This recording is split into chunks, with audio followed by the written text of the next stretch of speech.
Speak, friend, and enter. It's time for Science! SciFriday on SkyWatchTV. Welcome. I'm Derek Gilbert, and joining us in studio, as always, my best friend and the SkyWatchTV science editor, Sharon Gilbert. Hi, honey. Hi, sweetheart. Melon. Yes. That's the Middle Earth name, the Elvish word for friend. We are total geeks. We truly are. Way too geeky. In fact, your ears are a little bit pointy. They are. I always thought, that's why I related so well to Mr. Spock on Star Trek. Yeah. And that's how I learned to do this.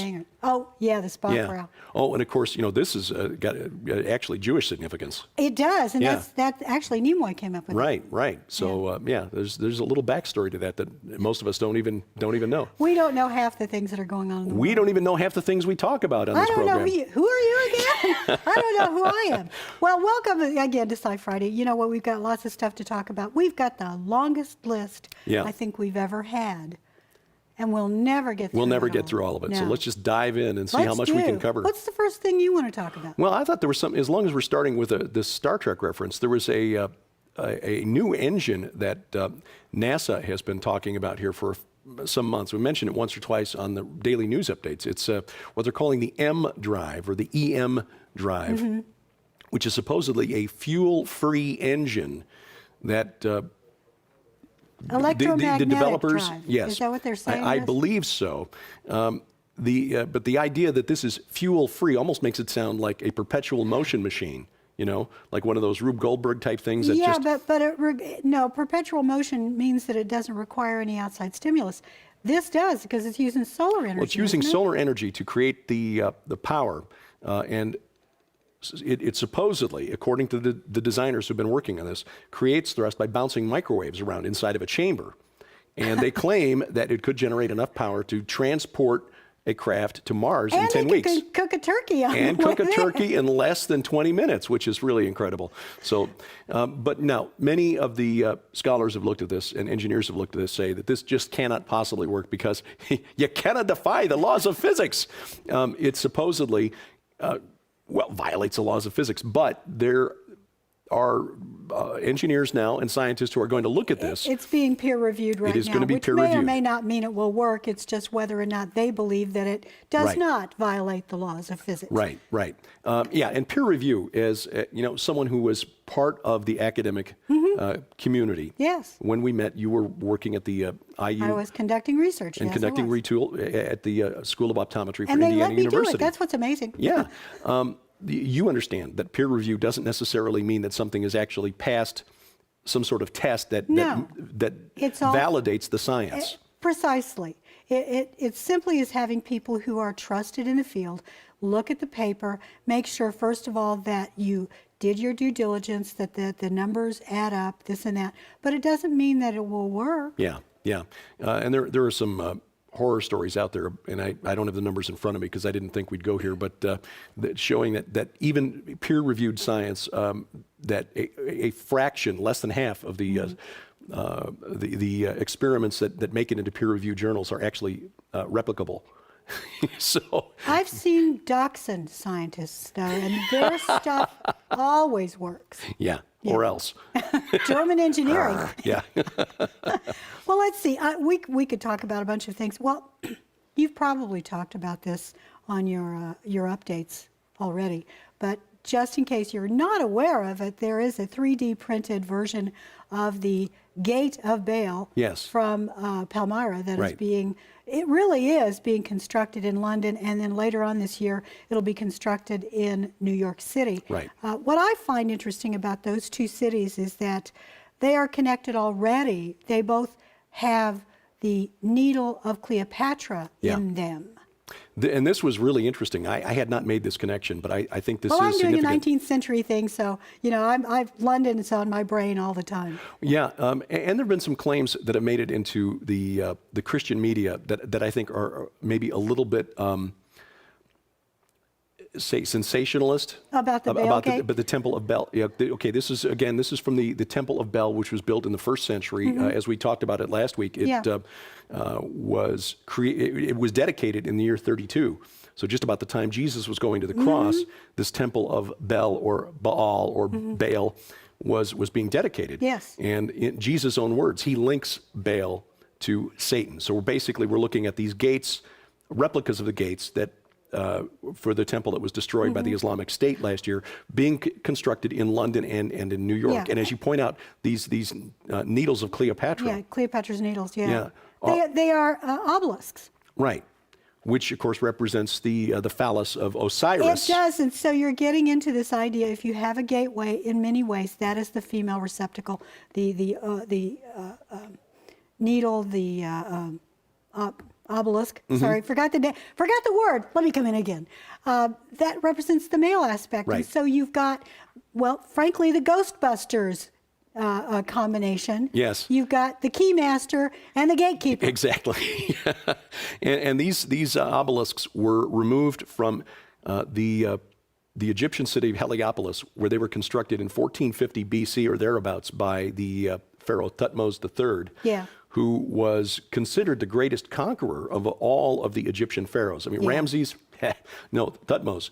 He actually waged war as far north as the Euphrates River and the Battle of Kadesh against the kingdom of Mitanni. Well, you're writing a book about all And- this and I'm right getting now, into so some of that you're stuff. really Right. reading up on this. This is kind of new to me. But anyway, this was a matching pair of obelisks Yes. from the city of Heliopolis that goes Yeah. back, again, 3,500 years. And they've Yeah. been set up, one in London, one in New York. And the fact that we're building the gateway, the female aspect Yes. to both, that's Yes. a little creepy. There's a little more significance to it The than reason that. I Right. brought it up in the science update is because it's being done with 3D printing. Yes. 3D printing is all the rage. It's everywhere. It can be used to recreate almost everything, Mm-hmm. and that includes life forms.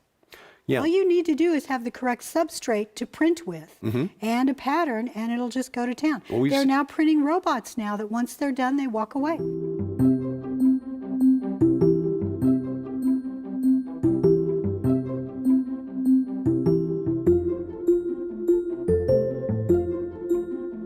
And we've seen stories about how they can print replacement skin or organs like ears. And Exactly. And the belief is that pretty soon, if not already, that scientists will be able to 3D print any kind of molecule. That all you need to do is have the formula for the vaccine or the formula for the virus and go to town. It's incredible what science is able to come up with. It's pretty crazy what science comes up with. Yeah. Well, one of the things that is actually, well, sounds crazy, but we've actually talked with Chuck Missler about it here on this program within the last 6 months. Scientists who seriously consider the possibility that we're living inside a hologram. There's been a lot of buzz about that. You and I actually have talked about sort of kicked around the idea about having another show that we do together. We're going to take over this. Another show that we do together where we actually are looking at the memes in media. Yeah. Where television, fiction, video games, graphic novels, News reports, movies, yeah. news reports, any type of information that you consume, whether it's entertainment, infotainment, or strict, information. What is it we're being taught to believe? Right. And I think this is something that really is disturbing, that we're seeing this meme over and over again. Chuck talked about it when he was here. Yeah, and it is possible that, because when you realize that the fabric of reality, and this is the type of thing that Josh and Christina Peck talk about on their program, Into the Multiverse. And that Chuck has been talking about Yes, for years. and Chuck has been talking about, and you can find some of his teachings online at khouse.org, the Koinonia House website, that the very building blocks of reality, units of time, subatomic particles, you can theoretically slice something in half and continue slicing it in half Ad forever. infinitum, yeah. But you find out that when you get down to a certain point, the Planck constant, you can no longer divide that unit of space or that unit of time any further. Yeah. You've gone as far as you can go. And it is like the digital basis upon which everything is created. And so, scientists are seriously discussing this. In fact, this past Tuesday at the American Museum of Natural History in New York, Neil deGrasse Tyson, who hosted that short-lived reboot of the Cosmos television Yeah. program recently. But he was joined by a theoretical physicist from Harvard, a cosmologist from MIT, professor of philosophy from New York University, theoretical physicist from MIT, theoretical physicist from University of Maryland. I mean, these are not cranks. A serious discussion. And right. their conclusion was? Well, it depended on who you asked. They asked the scientist, what is the percentage, how likely is it that the universe is actually a simulation? The theoretical physicist, Lisa Randall, she said 0% chance. She was programmed to say that. Yeah, the professor of philosophy said, and this was the interesting answer, the professor of philosophy, I think, had the most intelligent answer. Even if we were inside a simulation, we wouldn't know because the evidence that we can perceive would be part of the simulation. Would all be simulated, That's exactly. Right. I agree with that. I think another one said 17%. 17%, where'd right? you come up with that? Yeah, I have no clue. Pull it out of his. Out of the air. Out of the air. Yeah, but we as Christians understand that even though you can make the case that it is a simulation, it is reality. God created us to live inside this physical realm, but that someday we will be able to perceive the reality in its entirety. Yeah, and truth is so much larger Right, than we can perceive.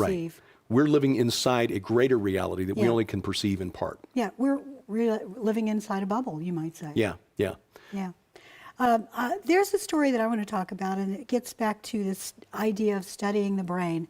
And we've said many times on this show that the whole Brain Initiative and the European version of it, that these are intended not only to help, learn about human neuroanatomy and physiology to better understand it, to create drugs that will help to make lots of money, to be honest with you, but also to help design new computers. There's an interesting new study that came out about anti-memories. Anti-memories. Anti-memories. Huh. Isn't that interesting? Well, now is this excuse me, like the difference between matter and antimatter, or is it? No, not really. Neurons have excitatory properties and inhibitory properties. Whenever you learn something new, your neuron is excited and stores that information. If the normal state of the brain should be pretty much neutral. So these excited neurons, they're inhibitory neurons that go in and say, "Shut up." Oh. You're blowing our cool. Shut up. You're harshing our mellow. Pretty much. Melon, friend, stop. But whenever you learn something new, that's why you can't quite retain it, because you're trying to get back to that sort of 0 point. Well, since this discovery, there have been transcranial excitatory electrical stimulus, this transduction through the cranium that's being used in a lot of therapeutics right now. This was used on human subjects to find out if they could retrieve the lost memory that had been sort of told to shut up and go away. They did. Oh, really? Yes. They're considering now this idea of the inhibitory process as an anti-memory coming and they're fighting with the memory. Neuroscientists truly don't understand how we work. And I firmly believe it's because we go far beyond the physical. Yeah. There is a metaphysical, spiritual aspect to who we are, and much of who we are is probably resident outside what we can perceive. You know, that tracks with the research that Chris Putnam pulled together and included in his book, The Supernatural Realm, or Supernatural Worldview. And he's got a TV show that we're going to be producing soon Exactly. on that very topic. Yeah, and he discusses the multitude of cases that are, that cannot be denied or just wished away by naturalist skeptics. Yeah. That people, especially those who've suffered near-death experiences, perceive things happening around them when they are clinically dead, which means they are able to hear and to see without the use of their eyes or their ears. That's just as clinically dead isn't Yeah. just that your heart stopped. Technically now I think they're saying you have to have no neural activity. Right. And so while the brain is essentially shut down, which means it is not processing any input from the eyes or the ears, people are able to repeat conversations that took place in their presence when they were clinically dead. Yeah. Or in one case, a woman was able to say, you know, there's a shoe on the window ledge on the 10th floor or whatever of the building. So it's verifiable. Something was verifiable, right? And there's a word for this, but there are aspects of their stories that are verifiable. That they could not, information they could not have possibly known. Yeah. In this case, in the case of the woman in Seattle with the shoe on the window ledge, it was not where she would have been able to see it even when she was awake, but she was brought into the hospital unconscious, having suffered a massive heart attack. So, you know, again, if we can perceive, if we can hear and we can see when our physical bodies are non-functional, you're right. There is more to human consciousness than just a meat computer. Yeah. In the words of the skeptics, and you're talking about memories and anti-memories. You know, there are things that all of us would like to Forget. Yeah. Well, that's one of the theories, is that you can actually help people to forget now that they understand how the inhibitory process works. Because suffering is a bad thing to be avoided at all costs. Well, no, suffering is what makes us part of who we are. And that's what makes Nita Horn's new biography, No Fences, so compelling and so inspiring. And we want to mention this because we've been talking about it for a while, and the weeks have gone by. The book is finally here. And it is available for pre-order now. The official release date is April 19th. But in conjunction with the release, there's an opportunity for you perhaps to tell your story and to have it told to the world by Defender Publishing. We'll tell you more about that in a second. And SciFriday continues right after this. To celebrate the release of Nita Horn's inspiring new book, No Fences, SkyWatch TV would like you to tell your story, because after all, even if you don't think so, you actually have a story. Send in your story, and we are going to choose the 10 best, and they'll be published for Christmas release in an anthology of those stories, along with the book that you buy, that is actually only $19.95. Am I right on that? That's correct. For free. Tom Horn, crazy guy, he's throwing in a journal, which on its own, most of these retail for $20 on their own. So this journal is to help you start writing your story. When you buy the book, not only are you going to be enrolled in this, and you can send in your story, but you'll get a plastic pony, you'll get a journal of your own, and the proceeds from the book are going to help fund the studio we're building for Skywatch Women. And Nita Horn is going to be one of our panel members. The 10 authors who are selected for the anthology published by Defender Publishing in time for Christmas will also receive a $500 cash prize.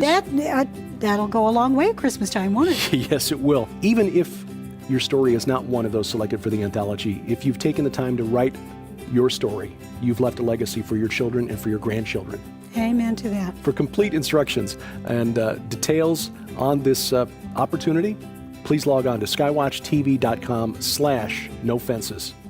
SciFriday on SkyWatch TV. I'm Derek Gilbert, along with Sharon Gilbert. And the world in which we live is the universe in which we live, the multiverse, if you will, is so intriguing and compelling. It is such a magnificent design that we as Christians have nothing to fear from science, but science is actually a wonderful tool to help us better understand. That's why I became a scientist. I love science because it helps me to understand God's creation that much more. Amen. However, we are very limited in our ability to comprehend That's right. His amazing creation because, as I said, it goes way past the physical. There is a so-called settled science that's been around for a long time. This idea that there's only so much oil in the ground. Right, peak oil theory. Peak oil. Which actually first came out about 90 years ago. In the 1920s, there were experts who were warning us that we were going to run out of oil within a decade. Guess what? We've still got some. We've still got some. Well, we still got a lot.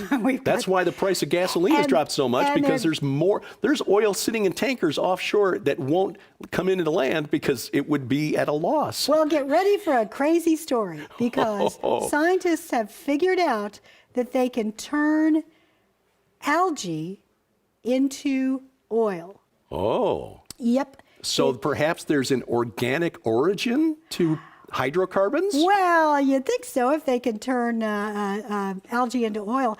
The scientists believe that they have isolated the gene that permits this to take place.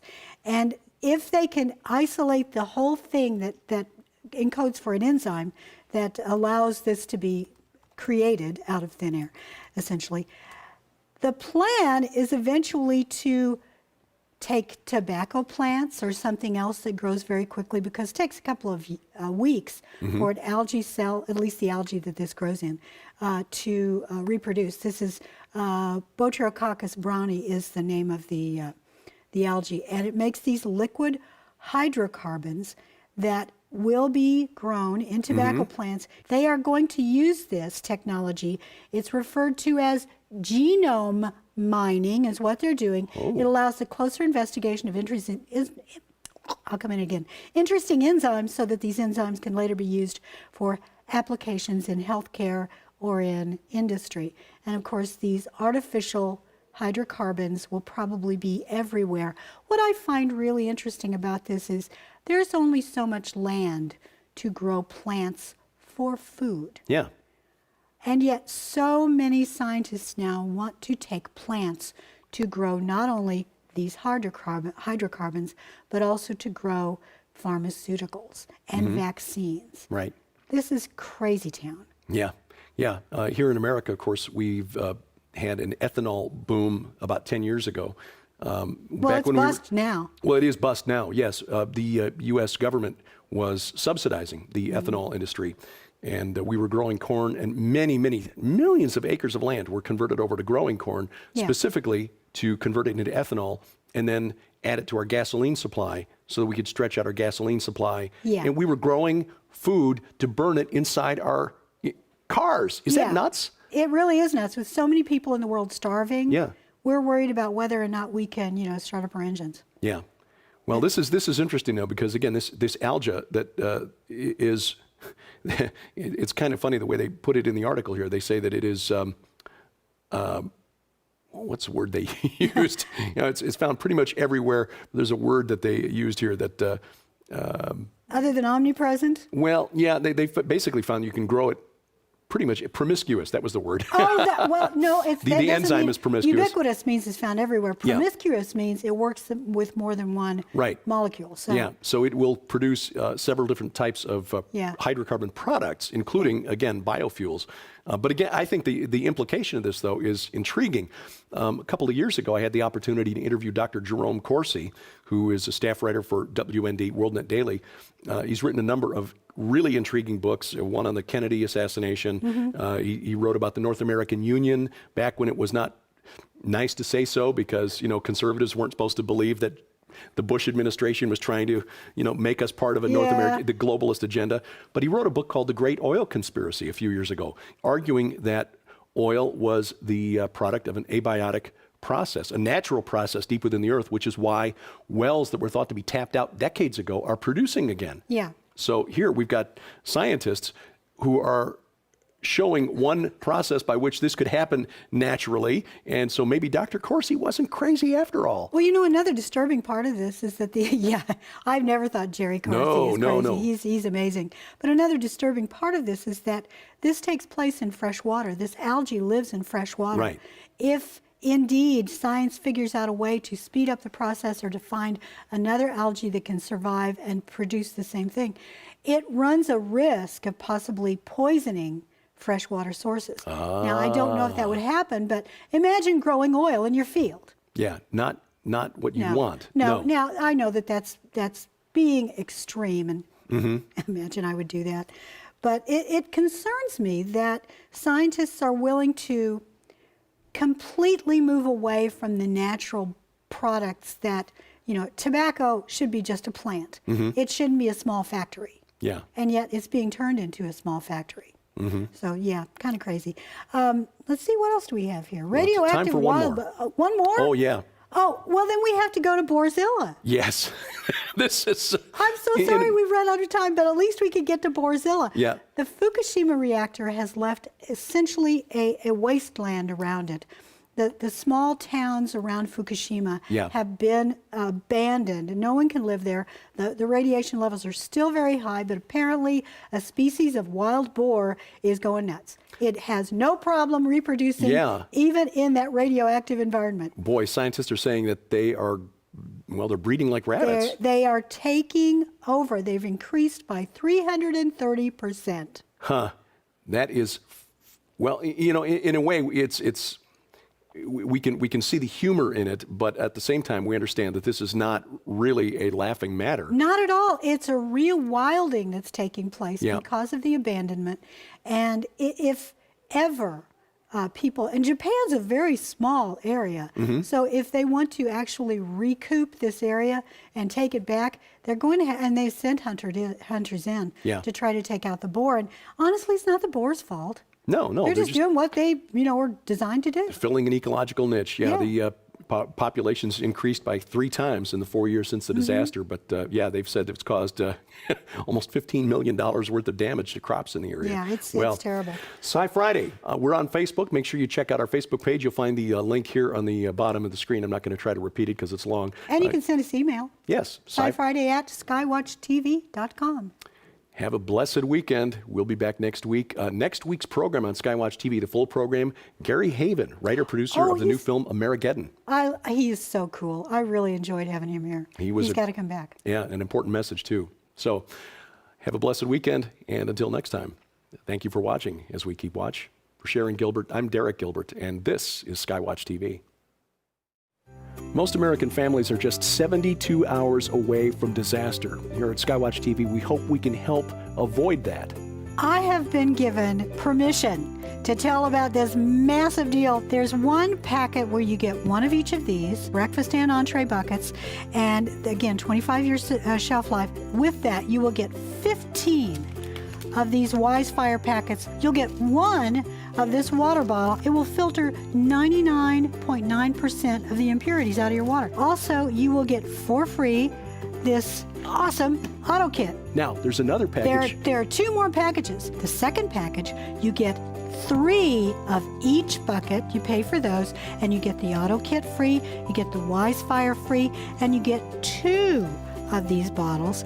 There's a third deal. You won't believe this one. You get 6 of each of these. You get the auto kit free, you get the Wise Fire free, you get 2 bottles. Guess what else?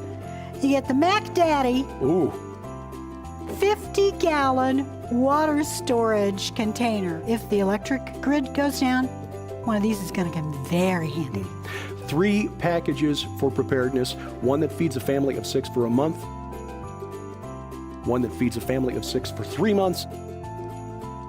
And one that feeds a family of 6 for half a year, and of course that includes the 50-gallon water tank.